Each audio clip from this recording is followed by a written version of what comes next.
So back in 2020, I bought a Himi gouache palette, just like everybody else, and I've played with it a few times, but to be honest, it was always a struggle. So the palette's been sitting in my drawer for years, and every few months I'll bring it out and spend hours reactivating and mixing them all up just to do a painting and remember all the reasons that I prefer digital painting. And back into the drawer they would go. I've oil painted a lot, and I've worked with acrylic here and there, but I had never worked with gouache before, or really even seen much of it, and I had never had good experiences with watercolor. Like, you can see as I'm swatching these that I don't really know what I'm doing when it comes to using water, so I started to think that maybe gouache just wasn't for me. But I did like it enough that when I got a Dick Blick gift card for Christmas, I decided to buy myself some nice gouache and give them a go. And spoiler alert, I'm so glad I did.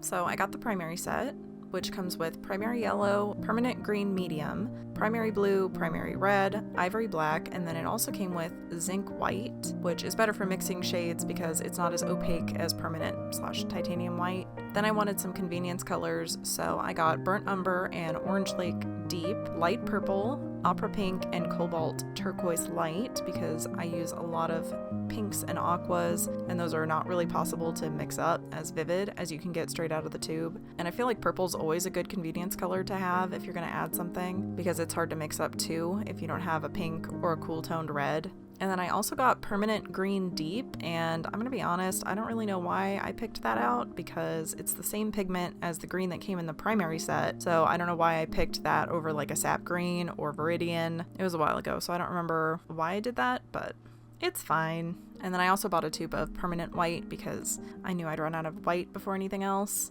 So here I took all of the colors from the primary set and just played around with mixing, trying to see what kind of colors I can get with just those. And I'm pretty happy with the shade range. I was particularly surprised at the pinks and the purples that I could get with just this set, and the oranges are very bright and vivid. Overall, I think if you want to spend a little money and get some better gouache, the primary set is really solid and is probably all you need for most pieces. Then I started working on this chart where I was mixing all of the colors together, and it took quite a while and quite a bit of paint, but it was a lot of fun. And I think charts like this are really helpful, not only as a reference once they're done, it gives you some experience with the paint, seeing how they mix, how they blend, before you actually start working on a real piece. But it does take a lot of time and a lot of paint, so if you don't like doing that kind of thing, you certainly don't have to.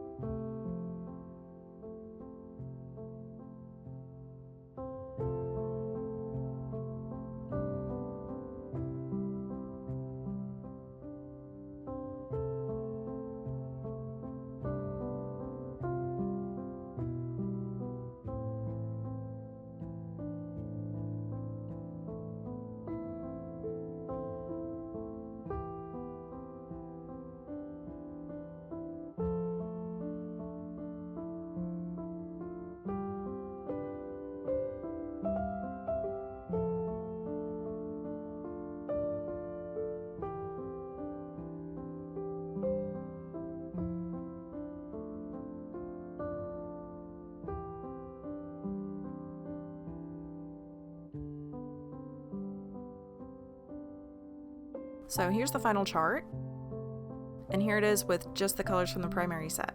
And now we can get to the fun part, doing an actual painting.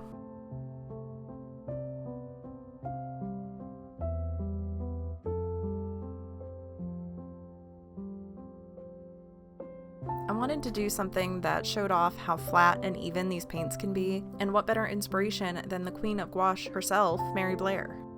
So I drew up this girl using all kinds of fun Mary Blair patterns, and I'm using this piece as inspiration for the colors. And I've got to say, even just from this one painting, I can tell a major difference between this and the Himi gouache, which I know isn't a surprise to anyone because Winsor and Newton have been around forever and the paints are more expensive, but it really is a completely different experience working with these. I think Himi has its place because it's so accessible and you can do a lot of painting and experimenting without worrying about wasting paint or running out, and you can make beautiful pieces with them. Like, we see that all the time on socials, but there is a clear difference in the quality, not just in how they look, but how easy they are to work with. I do plan on doing a full comparison video, so if you're interested in that, I'll be doing that soon.